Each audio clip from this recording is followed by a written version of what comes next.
We turn now to a developing story in New Jersey where it is not just water from the sky raising concerns, but rather water from underground.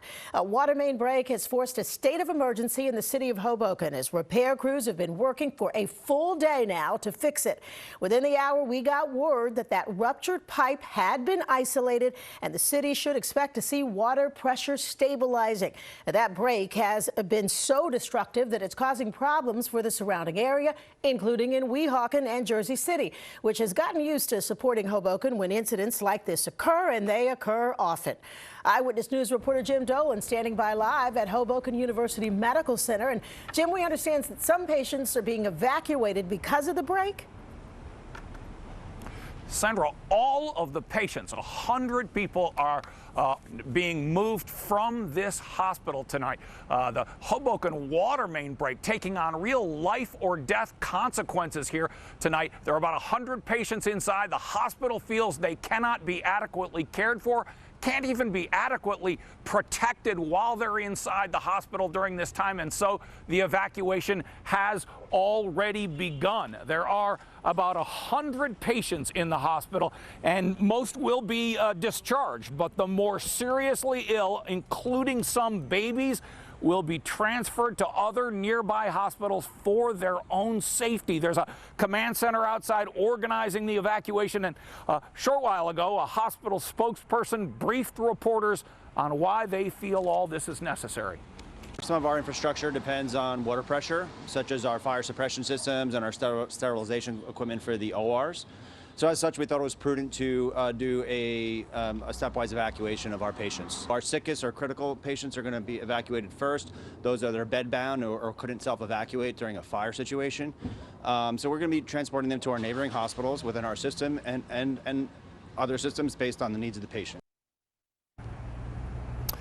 About 100 patients inside the hospital. About 60 of them will be discharged, and that is safe for those 60 patients. 40 are being transferred to other hospitals. Just a couple of moments ago, we spoke with a woman whose husband is in intensive care here. He is going to be transferred within the next hour. She's so worried about him and the medication, and will all the information travel over to the hospital? Now listen to this. They expect the hospital to be reopened tomorrow. They expect to have water tomorrow, but they just can't adequately care for them until there's water, so they are being transferred. Reporting live from Hoboken, Jim Dolan, Channel 7 Eyewitness News. It's certainly a nerve-wracking time for some of those families. Thank you very much, Jim. Of course, the mayor of Hoboken has been monitoring the situation from the scene.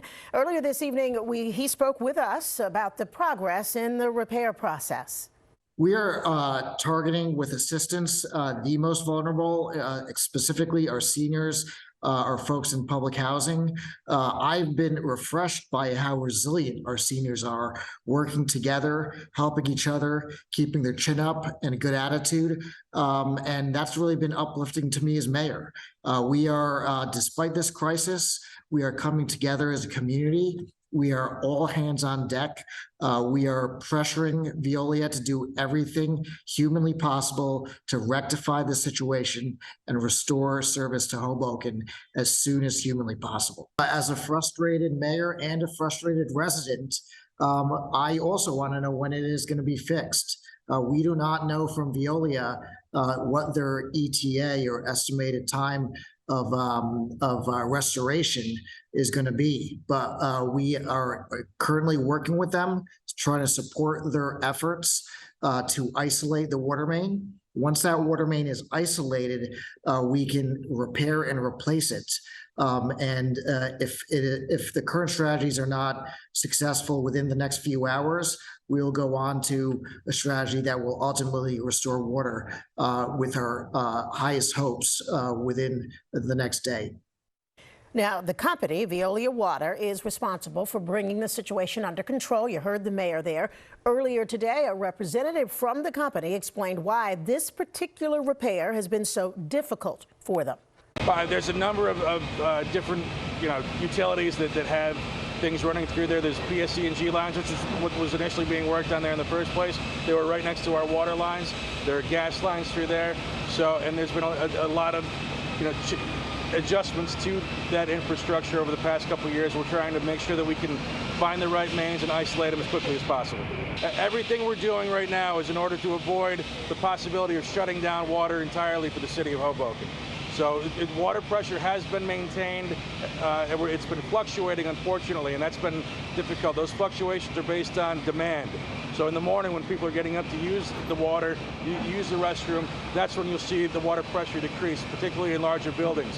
What we've done is we've opened up a connection to Weehawken to supplement the flow of that water pressure, meanwhile bringing in water from Jersey City as we typically do, and trying to balance that out and make sure that our customers, our local residents, local businesses have the water that they need to function in town.